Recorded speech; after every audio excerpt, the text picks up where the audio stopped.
Welcome back to the second part of the Wyoming UFO Alien Encounters episode. I am your host, Carrie, and this is Unlocking the Paranormal. If you have not listened to the first part of this episode, I encourage you to go have a listen, check it out. We discussed several other categories of sightings. The first reported sighting falls within the category of close encounters with the witness coming within 500 feet of the UFO craft. The second reported set of sightings was flying discs and night lights. The third reported encounters were electromagnetic disturbances. Lastly, the fourth reported encounters were aircraft sightings. We left off at the most intense and intriguing reported encounters, humanoid reports, also known as C3 reports. I honestly don't know what C3 stands for, so don't ask me.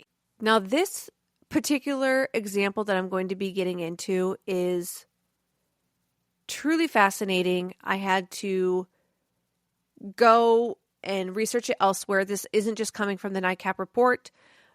This is coming from additional research, and it truly is a fascinating story. The story begins in Rawlins, Wyoming, where a man named Carl Higdon reported an astonishing and unsettling experience. He claimed to have been abducted by extraterrestrial beings. As I dug deeper into Carl's account, I was amazed by the wealth of information available. Not only has his claims been in news articles, but there was also interviews with Carl Higdon that can be found on YouTube if you want to go take a look at it. Additionally, his wife, Marjorie, penned a book about his experience titled Alien Abduction of the Wyoming Hunter, the first-person story of Carl Higdon, which was first published in 2017. The story begins on October 25th, 1974, while Carl was out hunting elk near Medicine Bow Peak in the Medicine Bow National Forest.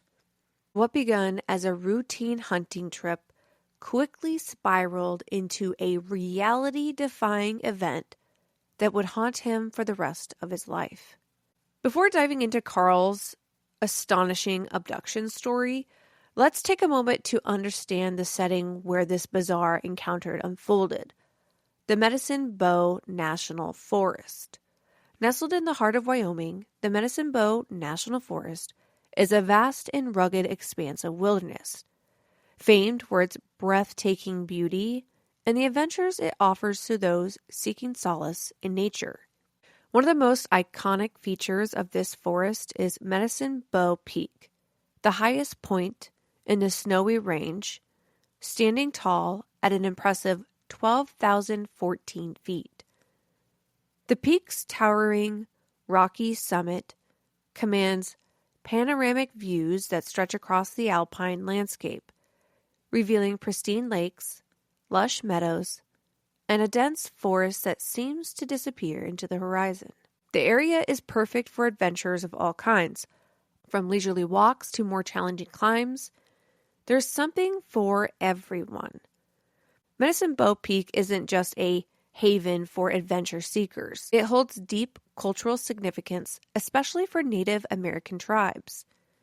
Its name is said to have been derived from the region's abundance of medicinal herbs, which indigenous peoples once used for the healing properties. In addition to its recreational activities, the forest's diverse ecosystem makes it a prime location for scientific research. The varied plants and animal life that call the area home are key components to the ongoing conservation efforts to protect the region's biodiversity. Now, with this setting in mind, let's return to Carl Higdon's extraordinary and unsettling encounter in this very wilderness. A significant portion of the details I'll share comes from the first-hand account provided by Carl himself, as well as the insightful book written by his wife, Marjorie Higdon, titled Alien Abduction of the Wyoming Hunter, a first-person account of Carl Higdon, October 25th, 1974. Additionally, an article from the APRO Bulletin titled Two New Kidnapping Cases, published in March 1975, also sheds a light on the events surrounding Carl's abduction. On the morning of October 5th, 1974, Carl had originally planned to go to work and pick up his crew. But things quickly took an unexpected turn. His crew members had all fallen ill with the flu, leaving Carl with no one to work with. With the elk hunting season in full swing and the beautiful Wyoming wilderness calling to him, Carl decided to take advantage of the opportunity and go hunting on his own. He grabbed his newly purchased 7mm mag rifle and without hesitation set off south of town toward McCarty Canyon. As Carl made his way to his destination, he came across a group of fellow hunters who were having trouble with their pickup truck. It had stalled, and they were struggling to get it started. Carl, ever the good Samaritan, stopped to lend a hand. While they worked together to get the vehicle up and running, the conversation turned casual, with the other hunters suggesting that Carl head into the forest for his hunt, claiming the hunting conditions there were much better. After sharing a cup of coffee with the group, with their truck now fixed, the hunters drove off, and Carl, feeling optimistic about his hunting prospects, decided to follow their advice and ventured deeper into the woods. In hindsight, after everything that happened, Carl couldn't help but wonder if the encounter with those hunters had been planned.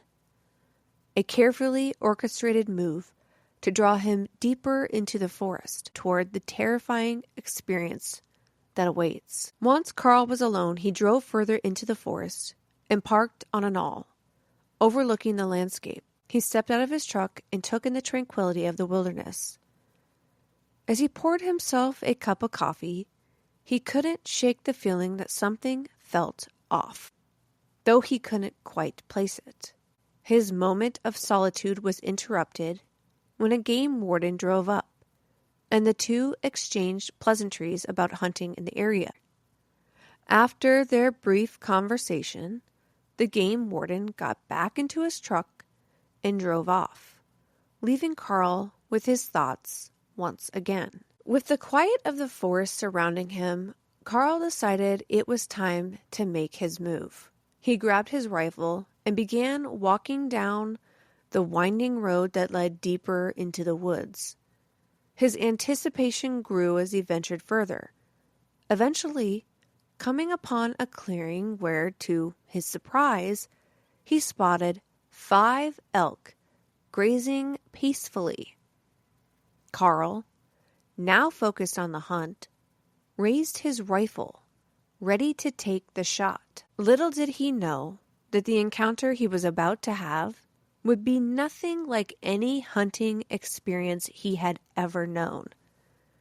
The events that followed would blur the line between reality and the unexplained, leaving Carl wondering if he truly encountered something from beyond this world. It was at this point that things took a sharp, disturbing turn. Carl raised his rifle, aimed carefully at the elk, and squeezed the trigger.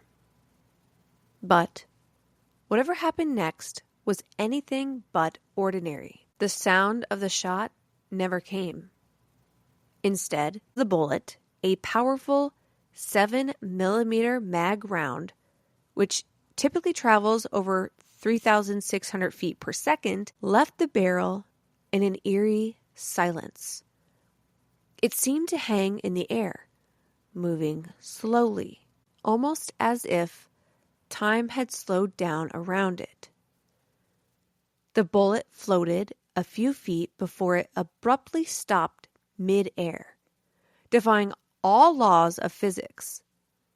Then, as if gravity had suddenly reasserted itself, it dropped to the ground with a soft thud. The elk, still grazing and completely unfazed by the strange spectacle, continued their peaceful meal. Carl, utterly baffled and filled with mounting dread, stood frozen, his mind racing. A 7mm mag bullet should have been traveling with extreme velocity, so fast that it would have hit his target in a fraction of a second. Yet, here it was, hovering in mid-air, suspended in time before falling to the ground. He walked over to where the bullet had landed and picked it up. Holding it in his hand, he examined it closely. It wasn't just a simple bullet. It was a casing, strangely undamaged, but it seemed as if it had collided with something incredibly hard. Now, I'll be sharing photos of the bullet on social media, so you can get a closer look at this baffling piece of evidence. As Carl stood there holding the bullet casing in his hand, he felt a palpable shift in the atmosphere. The air around him grew thick, with an odd electric tension. Every hair on the back of his neck stood on end, and his instincts screamed at him that he was no longer alone. He turned quickly, his heart pounding, and there, just beyond him, was a figure emerging from the shadows. At first, Carl thought it might have been another hunter or perhaps even the game warden. But this figure wasn't human. Not by any stretch of the imagination. The being that stood before him was unlike anything he had ever encountered. He described it as a tall man, about 6 feet 2 inches, with a lean build, around 180 pounds. His hair was a strange, straw-like color, standing straight up in what seemed like unnatural spikes. But the most unsettling feature was the 2 strands of hair at the front of his head, which looked more like antennae than anything human. The figure's face was disturbingly abnormal. Its features seemed to blend seamlessly into its neck, as though it had no chin at all, and its skin had a sickly yellowish hue that made Carl's stomach churn. His eyes appeared to be smaller than normal, unsettlingly dark, almost lifeless. The being's attire was equally bizarre. It wore a form-fitted black suit that resembled a scuba suit, but it didn't feel right. There was a strange belt with a 6-pointed star emblem in the center, and beneath that, a yellow symbol Carl couldn't quite decipher. To make matters worse, the creature's legs were oddly bowed, further distorting its already unnatural appearance. Carl stood frozen, his heart racing, trying to make sense of what he was seeing. This wasn't a person. It wasn't a hunter. It wasn't anything remotely human. And whatever it was, it had been watching him from the shadows. The man seemed to defy the laws of physics as he appeared before Carl. It wasn't as though he had walked up to him or emerged from the shadows in a typical manner. No, this figure seemed to float down, soundlessly, like a ghost gliding in from another dimension. His movements were eerily smooth, with no rustling of the leaves or shifting of the air to indicate any natural means of descent. Carl couldn't quite make sense of how he had come to be standing before him. But there he was, the strange man with the bizarre appearance. The man, in a voice that was oddly calm and unnerving, asked Carl, "Are you hungry?" Carl, still in a dazed state, replied with a hesitant, "A little." Without any visible effort, the man raised his hand, and a small pocket of pills, about 4 in total, floated through the air toward Carl. It was an impossible sight, and yet there they were, hovering just in front of him. The man insisted that Carl take one. Despite Carl's unusual reluctance to take even basic medication, let alone something he couldn't identify, he felt strangely compelled, almost as if his body were moving on its own accord. It was as if the will to resist simply drained from him, leaving him helpless to say no. In the report from the APRO bulletin, these pills were described as 4-day pills by the man, an unsettlingly vague name for something so clearly important in this bizarre encounter. Almost as soon as Carl took the pill, everything around him seemed a blur. It was as if his mind had been shut off, and he lost all sense of time or control. When he came to, it felt as though he had blacked out. His surroundings were disoriented, and he found himself standing on the slope of a rocky hill. The loose stones beneath his boots gave way, sending him tumbling to the ground. The sharp pain of impacts jolting through his neck, head, and shoulder. Dizzy and confused, Carl struggled to his feet, but everything around him felt wrong. He wasn't sure where he was anymore. Still, he kept walking, moving almost aimlessly. A mile passed before he realized that somehow he had walked past his truck without even noticing it. Disoriented and panicked, he backtracked, eventually stumbling his way to the truck.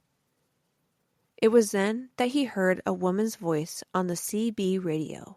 Desperately, Carl tried to make sense of the conversation, explaining to the woman that he had no idea where he was or who he was anymore. The voice, calm yet concerned, immediately contacted the authorities. It was nearly 11:30 p.m. when the search team located Carl. By the time they reached him, he was still in a confused and disoriented state.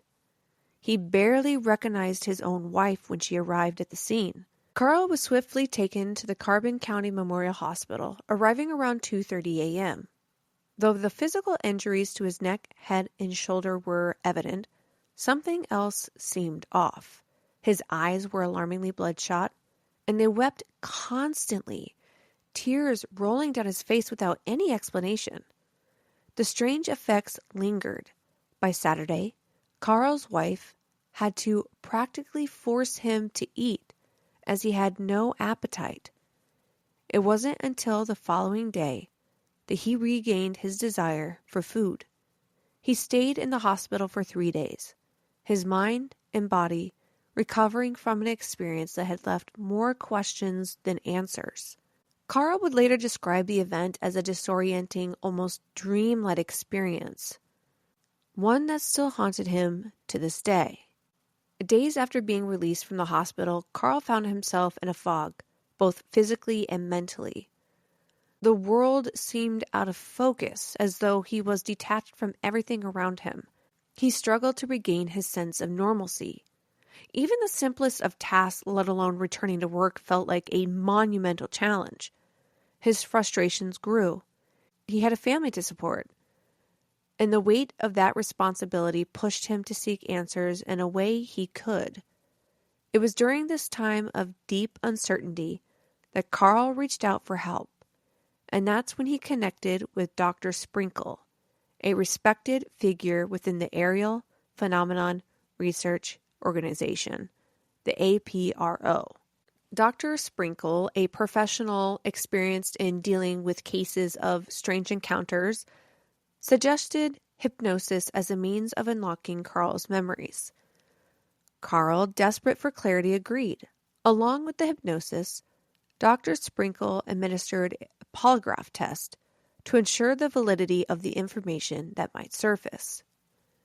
Together, they began to peel back the layers of Carl's memory, hoping to uncover the truth of what had happened during the lost time on October 25th, when he first met the strange man in the forest. The session, which was later shared in an interview on YouTube, offers a chilling glimpse into Carl's fragmented recollections. As Carl's eyes fluttered closed, he slipped into a deep trance. His voice grew soft and distant, tinged with confusion. The footage captures the moment when Carl, still under hypnosis, begins to speak, his words slow and deliberate, as though he were trying to make sense of a dream he couldn't fully grasp. "I fire my gun," he murmurs. "The bullet doesn't look right." And then, almost as if he's still processing what he's saying, he adds in a soft, disjointed voice, "There's somebody strange, huh?"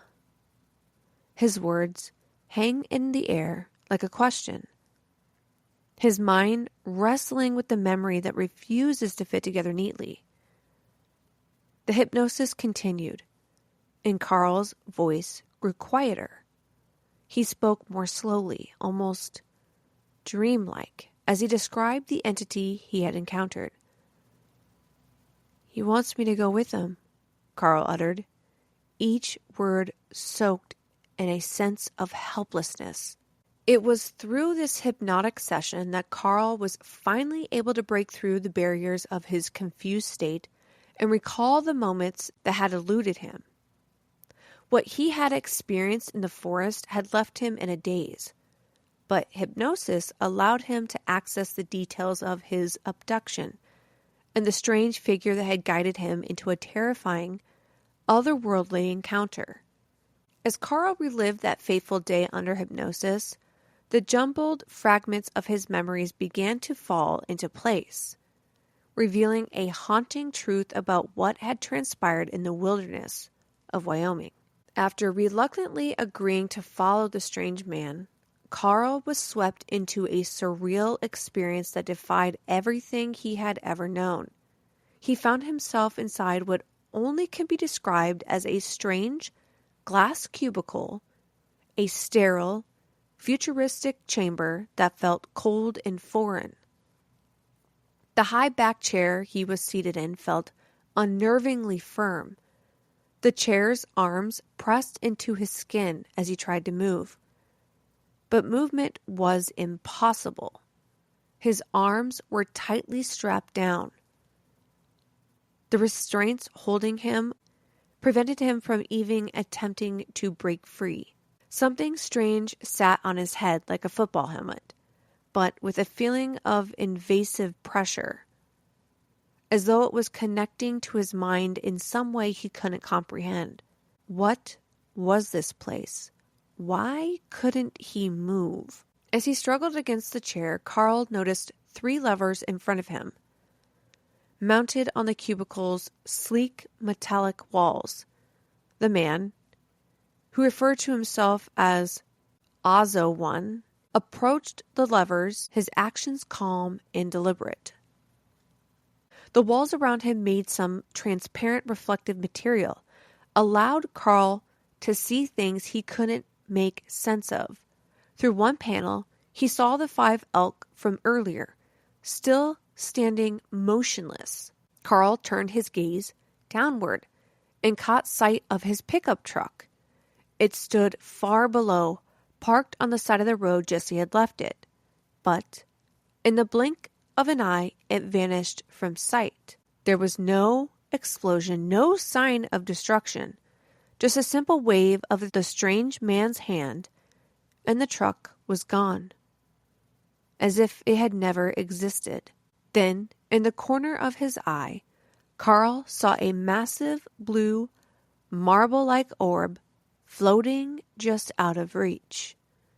But before Carl could comprehend what he was seeing, everything around him went black. But then, without warning, a blinding light pierced the void, so intense and pure that Carl was forced to shield his eyes.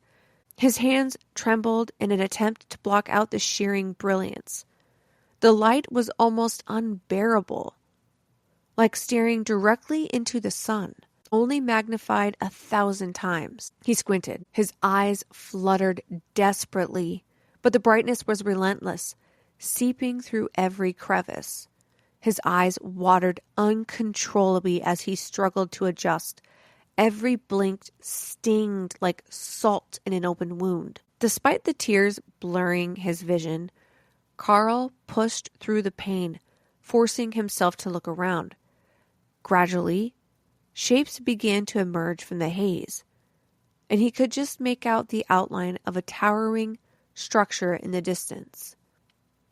The source of light seemed to be emanating from the very top, a rotating beacon that spun in a constant, mesmerizing motion. The tower itself appeared to stretch high into the sky, at least 90 feet tall. Carl estimated, though its exact shape and composition remained elusive, swallowed by the intensity of the light.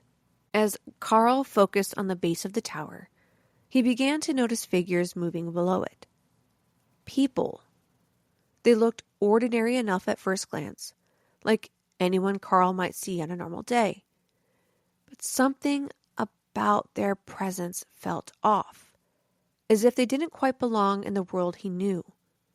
They were gathered in a quiet, almost peaceful conversation, but Carl couldn't make out their words. The only sound he could hear was a constant, low electric buzz, the hum of machinery hidden just beyond his perception. In the APRO bulletin, it was noted that Carl described the individuals he saw in great detail. Among them was a man in his 40s to 50s with salt and pepper grayed hair who appeared to be in deep thought.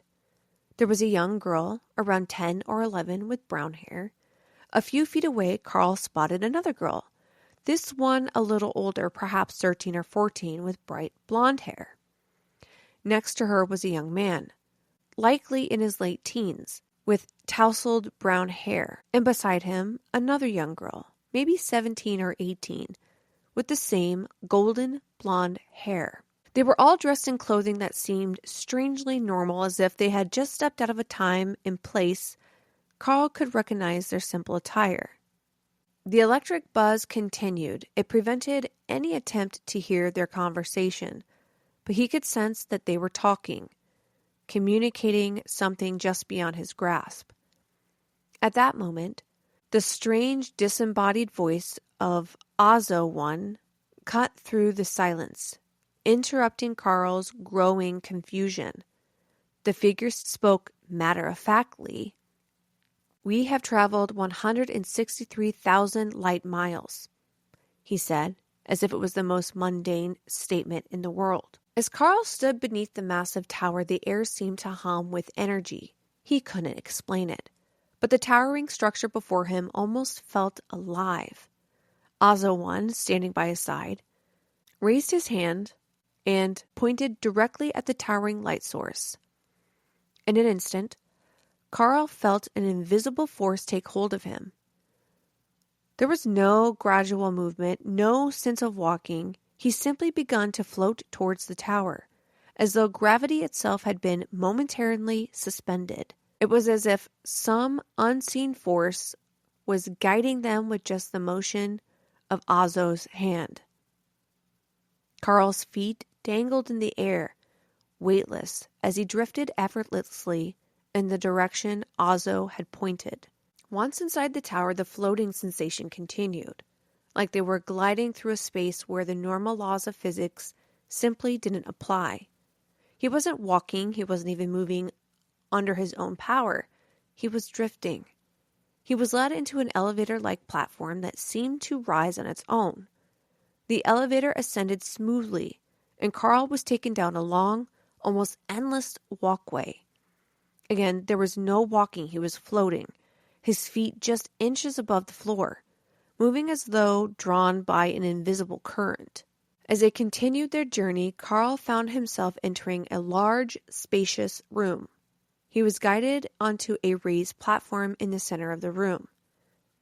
Without warning, a large, smooth wall in front of him began to shift and rearrange, almost as if it was made of liquid. From within the wall, a transparent, glassy shield slowly materialized, sliding out of the space in front of him. The shield hovered there, perfectly still, but Carl could sense the weight of it, as if it were alive with purpose. Carl stood motionless, unsure what to do, and the shield remained in place for about 3 to 4 minutes. During that time, Carl had the unmistakable feeling that he was being observed, examined by some unseen force. It wasn't just a physical presence, but a mental probing, something searching, testing, trying to understand him. Finally, the shield slid back into the wall, and Azo spoke again. "You are not what we need," he said, almost dismissively. "We will take you back." Carl revealed more about the being who called himself Azo One. The creature had only 6 teeth, 3 on the top and 3 on the bottom. This peculiar feature left Carl with an unsettling impression of the being's alien nature. Azo One, during their conversation, explained that his species was exploring the other planets in search of food. He went on to say that they would take animals back to their home world for breeding purposes. Azo explained that their planet lacked fish, further suggesting that they were desperate for resources, leading them to harvest life from other worlds. It really makes you question and wonder, when they abducted Carl, were they examining him because they thought he was a food source? Are we humans a possible food source? That is terrifying to think about. Now, Carl also uncovered something even stranger during his session. Azo revealed that their planet's sun emitted rays that were too powerful for them to endure. The rays, he claimed, burned them, forcing them to seek refuge in the shadowed corners of the galaxy. Carl floated out of the tower, back to the cubicle-like chamber where it all began. As he drifted back inside, he noticed something strange. Azo was holding Carl's rifle, examining it with what could only be described as detached curiosity. Azo spoke again, his tone clinical, almost bored. "I want to keep this," he said. But after a moment's pause, he added, "It's primitive. It is not allowed." With a casual motion, he handed the rifle back to Carl, who was still floating in place, unable to do anything but accept the weapon. The strange being's attitude toward the rifle felt dismissive, like something of little value in comparison to whatever technology they used.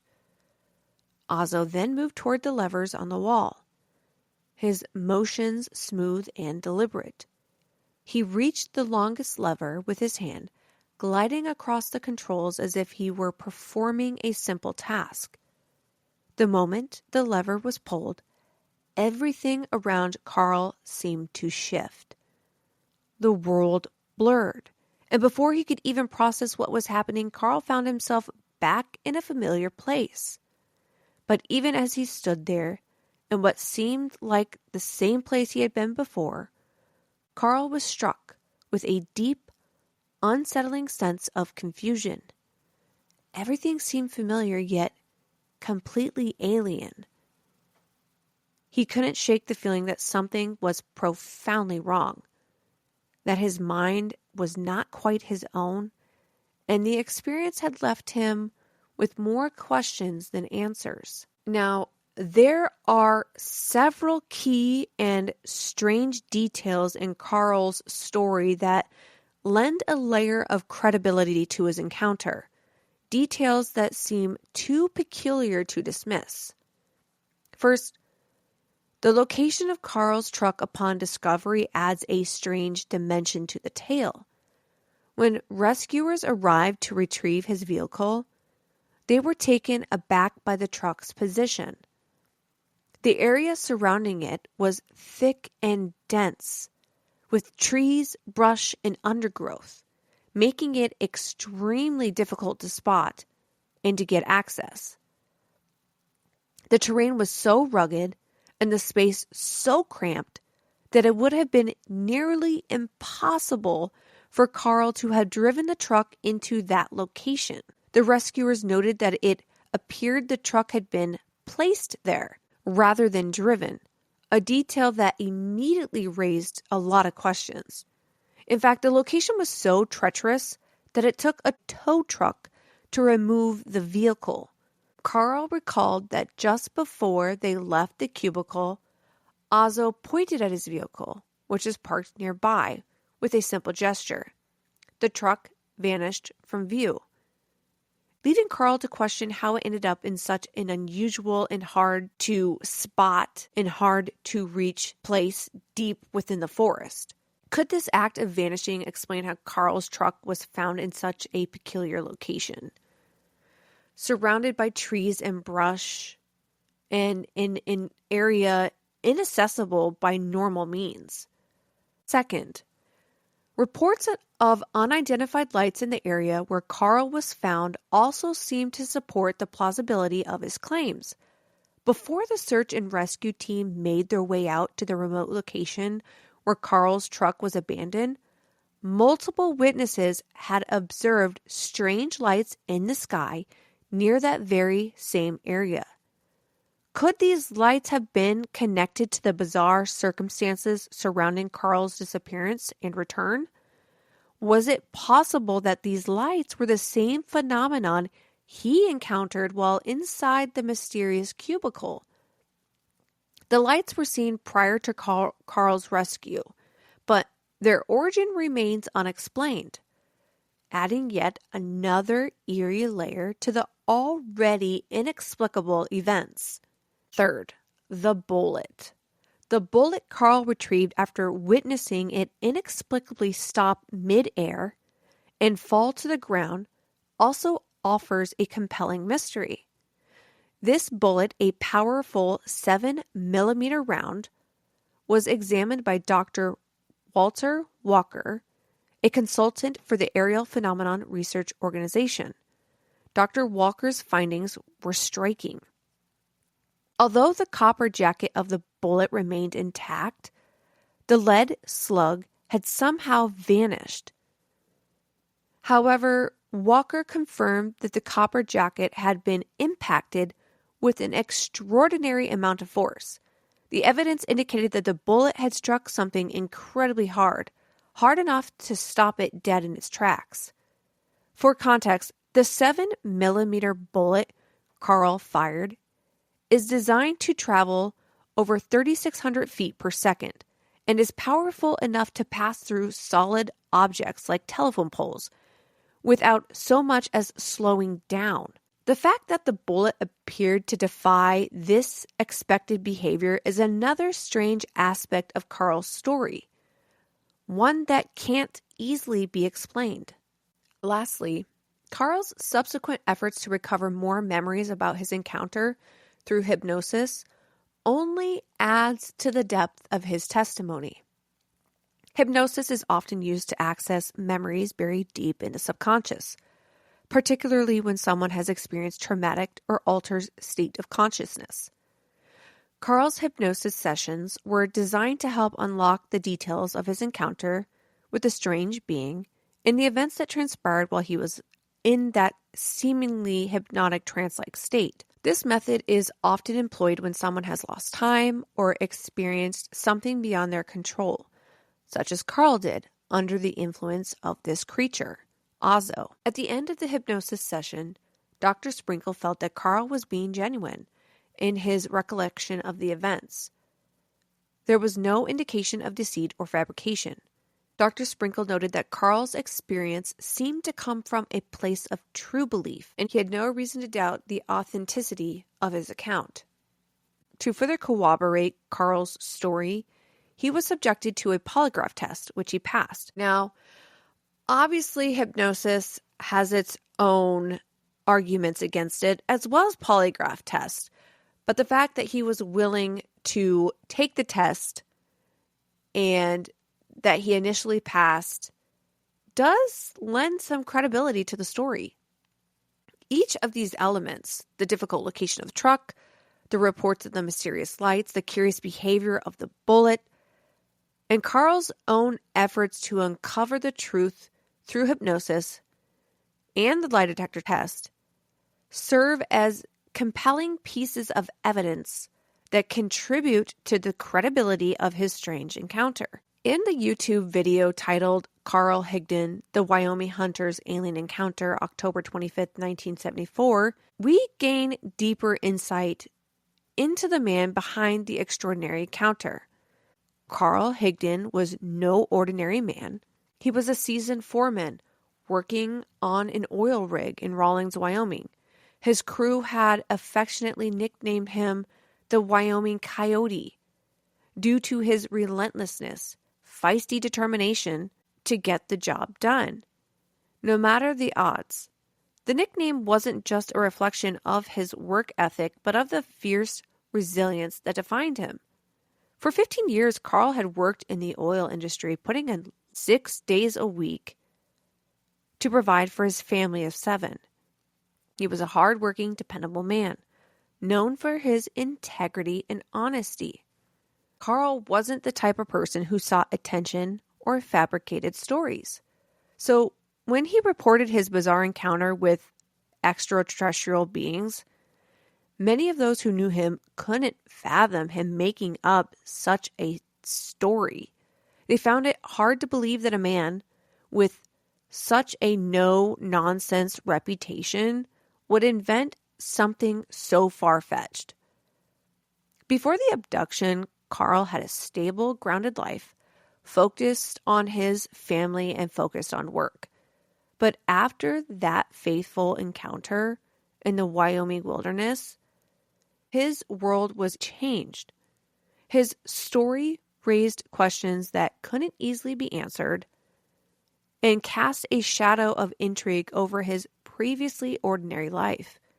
Despite the extraordinary nature of his claim, his honesty and reputation as a hardworking, down-to-earth individual gave his account a weight that couldn't be dismissed easily. Now, Carl's extraordinary story of abduction quickly captured the public's imagination. It gained widespread attention and sparked intense debate among both ufologists and skeptics.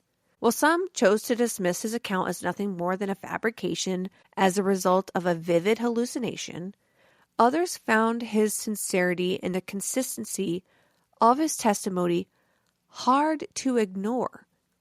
After all, Carl had no apparent reason to create and fabricate a story like this. Someone who had absolutely nothing to gain from making up a story, especially one that would only bring him ridicule. To this day, the abduction of Carl remains one of the most perplexing cases in the archives of ufology. The story lingers in the minds of those who hear it, prompting ongoing speculation about what really happened to Carl on that day. Was he truly abducted? Or was there another, more earthly explanation? Ultimately, the mystery of Carl's abduction continues to challenge our understanding of reality and the possibility that we may not be alone in the universe. His story serves as a reminder that the truth may be far stranger than we can imagine. That concludes the second half of our Wyoming UFO, UAP, alien encounter stories. If you are aware of other UFO alien encounters from this great state, just know that I am withholding some stories to be shared on a later episode of the podcast. But if there are some that you are aware of that you want to hear on a future episode, share it with me on the Facebook group or Instagram or wherever. Send it my way. You can send it in an email. Let me know what you want to hear. And with that, I do thank you for embarking on this chilling journey to unlocking the paranormal mysteries of the world. Beyond this episode lies a realm of enigmas waiting to be unveiled. For a full list of the episode source material, head over to the Unlocking the Paranormal Facebook page. And for additional creepy content, be sure to follow the podcast on Instagram and TikTok at Unlocking the Paranormal. And don't forget to leave a review wherever you get your podcasts. And if you'd like to join in and become a paranormal pen pal and have your story shared on a Parapals episode, email it to unlockingtheparanormalpod@gmail.com. Stay tuned for the next episode where we will venture further into the labyrinth of the supernatural. Until then, stay curious and may you find the key to unlocking the paranormal.